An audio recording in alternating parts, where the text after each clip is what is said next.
आज हम एक टॉपिक पढ़ने जा रहे हैं जिसका नाम है अव्यूह। अव्यूह अर्थात मैट्रिक्स,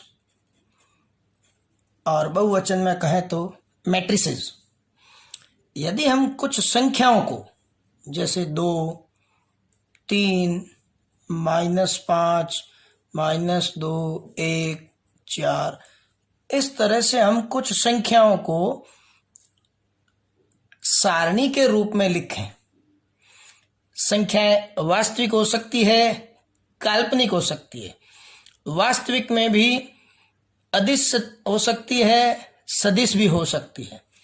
उनको अगर इस तरह से सारणी के रूप में लिखें तो यह सारणी के रूप में लिखना अव्यूह कहलाता है।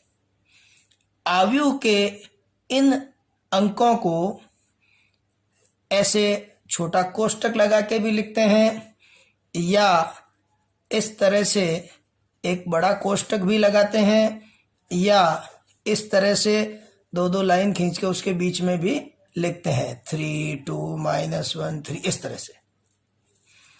ये प्रचलन में नहीं है। सामान्यतः इसी ब्रैकेट में लिखा जाता है। बहुत कम प्रतिशत में ऐसा मिलेगा, लेकिन ये तो कहीं भी आपको देखने को नहीं मिलेगा। यह इस प्रकार लिखना अव्यूह कहलाता है। अब आते हैं इस अव्यूह की कुछ बातें ध्यान करते हैं।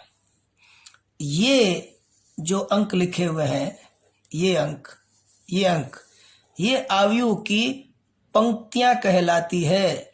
ये पहली पंक्ति है R1, दूसरी पंक्ति है रो 2, ये इनकी पंक्तियां कहलाती है। और अगर अपन इन खड़े अंकों को देखें, ये वाले, ये इसके स्तंभ कहलाते हैं। ये पहला स्तंभ, कॉलम फर्स्ट, C2 दूसरा कॉलम, कॉलम तीसरा। ये पंक्तियां और ये जो खड़े लिखे हुए हैं वो इसके कहलाते हैं स्तंभ अर्थात कॉलम। अब अगर हम यहाँ गिने तो यहाँ 2 तो पंक्तियां हैं और 3 कॉलम हैं। 2 पंक्तियां और 3 कॉलम, 2 पंक्तियां 3 स्तंभ, इसको बोलते हैं इसकी अव्यूह की कोटि। तो अव्यूह की कोटि क्या होती है? पहले पंक्तियों की संख्या लिखिए, फिर गुणे का चिन्ह लगाकर स्तंभों की संख्या लिखिए। इसको ऐसे पढ़ते हैं 2/3। अर्थात यहां पर जो अपन ने m/n अंकों को लिया था, तो कुल अंक कितने हुए? mn। अभी यहां इन दोनों को गुणा करके देखो तो कुल अंक कितने आए? 3 दूनी 6, 1, 2, 3, 4, 5, 6।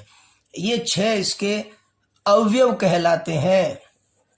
अवयव, अवयवों को इस तरह से व्यक्त करते हैं A-I-J। यह अवयव को व्यक्त करने का नोटे चिन्ह है। A-I-J, इस तरह से हम अवयवों को व्यक्त करते हैं। इसमें I यानी पंक्ति की संख्या, J अर्थात स्तंभ की संख्या। जैसे एक अपन नई मैट्रिक्स बनाते हैं, यह इसकी पहली पंक्ति लिखी जाएगी, यहां इसकी दूसरी पंक्ति, इसका पहला कॉलम, इसका दूसरा कॉलम और इसका तीसरा कॉलम। ये 3 स्तंभ हम इस तरह से लिखेंगे। यहां जो लिखा जाएगा उसका नाम होगा A।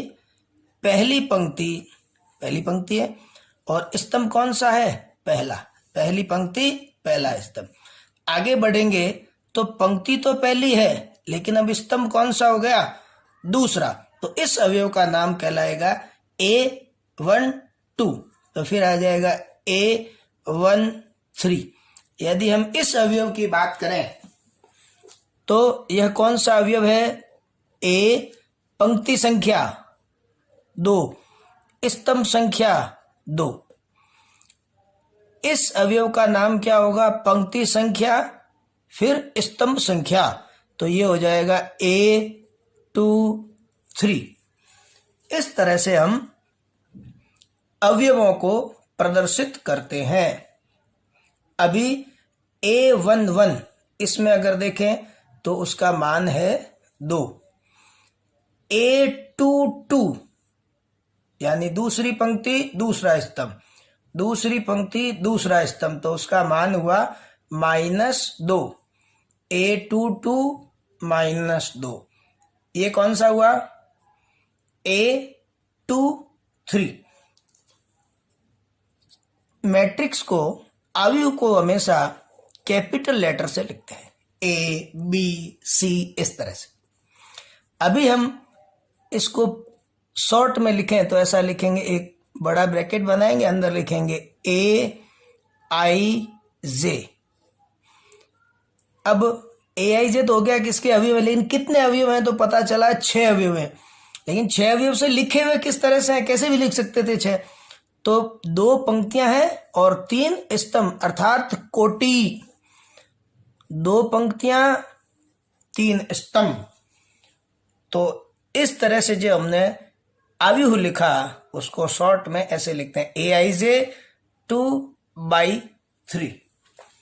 छोटा सा एक प्रश्न है, जैसे मान लो AIJ 2/3 लिखा हुआ है। अब वो कहता है इसका मान ज्ञात करो।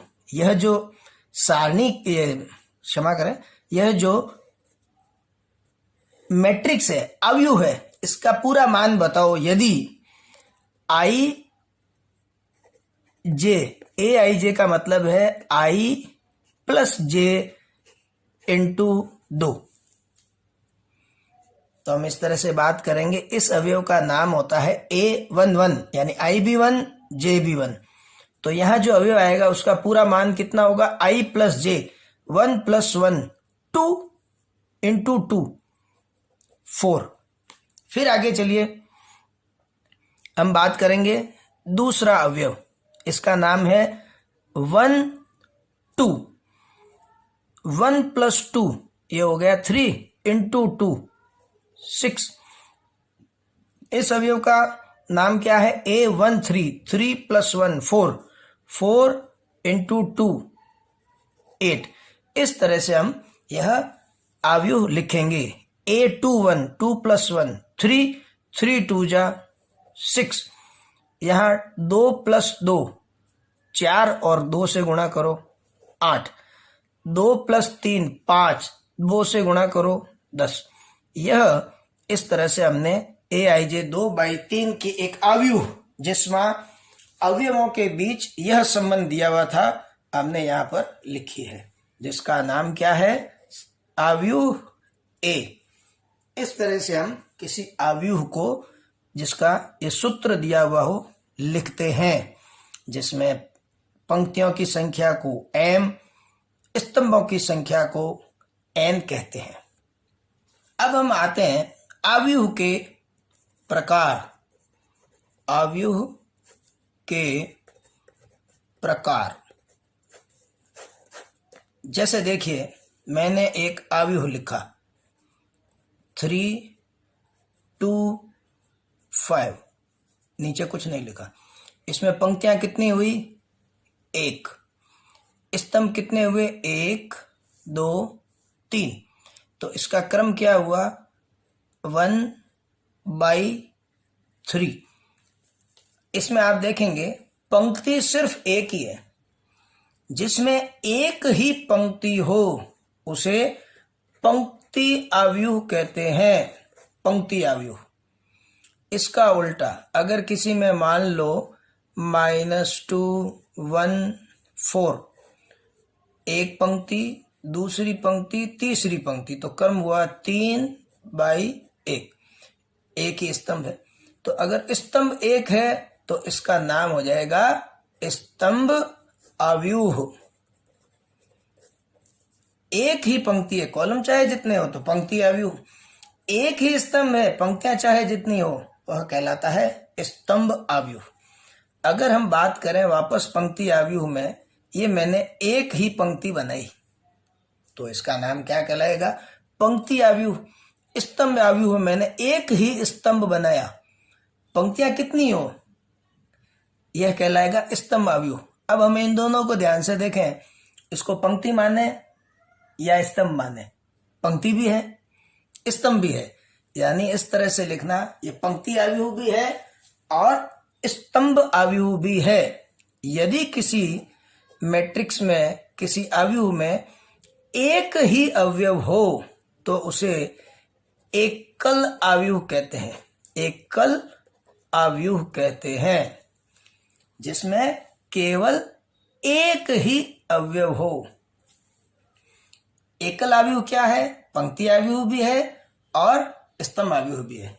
यह दोनों नियमों का पालन करता है, दोनों गुण इसमें होते हैं। इसके आगे बढ़ते हैं अपन। शून्य आव्यूह। अगर किसी मैट्रिक्स में सारे अवयव शून्य ही हो, सारे अवयव शून्य ही हो तो वह कहलाता है शून्य आव्यूह। इसके बाद एक बात करें, अभी हमने यह आव्यूह लिखते लिखते एक ऐसा आव्यूह लिखा है जिसमें m और n दोनों समान है। यहां पर m और n भिन्न थे, यहां m n दोनों समान है। 3 पंक्तियां 3 स्तंभ, 2 पंक्तियां लेकिन स्तंभ 3। इस तरह के आव्यूह कहलाते हैं आयताकार आव्यूह। आयताकार आव्यूह। तो फिर ये क्या कहलाएंगे? सीधी सी बात है, वर्गाकार आव्यूह। तो इन्हें कहते हैं वर्ग आव्यूह। ऐसे आव्यूह जिसमें, जैसे मैं एक लिख रहा हूं 2 -3 2 1 2 3 1 4 2, इसमें आप देखेंगे 3 पंक्तियां और 3 ही स्तंभ है। इस तरह के आव्यूह कहलाते हैं वर्ग आव्यूह। अगर किसी वर्ग आव्यूह के सभी अवयव शून्य हो तो फिर उसको वर्ग आव्यूह कहने की जरूरत नहीं है, सीधा शून्य आव्यूह। शून्य आव्यूह। अगर कुछ एलिमेंट है तो फिर उसको कहेंगे वर्ग आव्यूह। तो वर्ग आव्यूह में क्या होगा? जितनी पंक्तियां उतने ही स्तंभ। अब इसमें ध्यान से देखिए, अगर वर्ग है तो यह इसका विकर्ण कहलाता है। इसी तरह से इधर भी एक विकर्ण है। हमारे मैट्रिक्स में, आव्यूह में इसी विकर्ण का महत्व है। यह जो मेन डायगोनल है, प्रिंसिपल डायगोनल है, मुख्य विकर्ण, यही अपने काम का है। यह इसका कहलाता है विकर्ण। आगे बढ़ते हैं। यह था वर्ग आव्यूह। अगर कोई वर्ग आव्यूह इस तरह से हो, 3 0 0 0 5 0 0 0 -4, वर्ग आव्यूह तो है, लेकिन इसमें विकर्ण के अतिरिक्त सारे अवयव शून्य हैं। इस प्रकार के वर्ग आव्यूह को कहते हैं विकर्ण आव्यूह। इसी तरह से आगे एक और ध्यान दीजिए, मैंने लिखा 3 0 0 0 3 0 0 0 3। यह वर्ग आव्यूह है, यह विकर्ण आव्यूह भी है, लेकिन इसमें एक और विशेषता है, इसके विकर्ण के सभी अवयव समान है, 3 3 3। इस तरह के आव्यूह को, जिसमें विकर्ण के सभी अवयव समान हो, उसे कहते हैं अदिश आव्यूह। ये सदिश अदिश से इसका कोई संबंध नहीं है। आप वो मत सोचना कि ये तो इनमें कौन से फिर सदिश थे। यह अदिश आव्यूह कहलाता है, इसका नाम है अदिश आव्यूह। अब अदिश आव्यूह में भी अगर अपन ऐसे लिखें 1 0 0 0 1 0 0 0 1, यह वर्ग आव्यूह है क्योंकि n = n। यह विकर्ण अवयव भी है क्योंकि विकर्ण के अतिरिक्त सारे शून्य हैं। यह अदिश अवयव भी है क्योंकि विकर्ण में अवयव है, शेष सारे शून्य हैं, और ये सब एक जैसे हैं इसलिए अदिश है। अब ये अगर सारे 1 1 1 एक एक एक ही हो तो इसे कहते हैं इकाई अवयव, यूनिट मैट्रिक्स, इकाई अवयव या तत्समक अवयव, यह इकाई अवयव कहलाता है। इन सब में वर्ग अवयव में क्या था, m बराबर n, और आयताकार में था m और n आपस में बराबर नहीं है। इसी तरह से अगर हम बात करें किसी अवयव का विकर्ण में कुछ अवयव हो 0 2 5 0 0 7, ध्यान से देखिए इसमें क्या विशेषता दिख रही है। मैं एक बार फिर लिखता हूं 4 0 0 7 5 0 2 -1 3। इसमें ये जो मुख्य विकर्ण है इसके नीचे के सारे अवयव शून्य है, मुख्य विकर्ण के ऊपर के सारे अवयव शून्य है। ये मुख्य विकर्ण, इसके ऊपर के सारे अवयव शून्य, ये मुख्य विकर्ण, नीचे के अवयव शून्य, और इनको इस तरह से मिलाएं तो यह एक त्रिभुज बना है। ये कहलाता है त्रिभुजीय अवयव। जिसमें त्रिभुज ऊपर बनता है उसे बोलते हैं ऊपरी त्रिभुजीय अवयव, अपर ट्रायंगुलर मैट्रिक्स। तो ये कहलाएगा लोअर ट्रायंगुलर मैट्रिक्स, जिसमें नीचे ऐसा ट्रायंगल बनता है, विकर्ण के ऊपर की ओर सारे अवयव शून्य होते हैं। फिर एक नाम आता है मैट्रिक्स का trace, trace of matrix, matrix का ट्रेस। यह वर्गाकार मैट्रिक्स से ही संबंधित है। किसी भी वर्गाकार मैट्रिक्स का जो विकर्ण है उसके अवयवों को जोड़ लीजिए, 3 3 6 3 9, ये इसका ट्रेस कहलाता है। कहीं पर भी देखिए, जैसे ये विकर्ण था, केवल विकर्ण देखना है, बाकी अंकों को नहीं देखना है। इनको जोड़िए, 3 5 8 -4, तो इसका ट्रेस हो गया 4। इसका ट्रेस कितना हुआ, 2 4 6, इसका ट्रेस हुआ 6। यह कहलाता है मैट्रिक्स का ट्रेस, ट्रेस ऑफ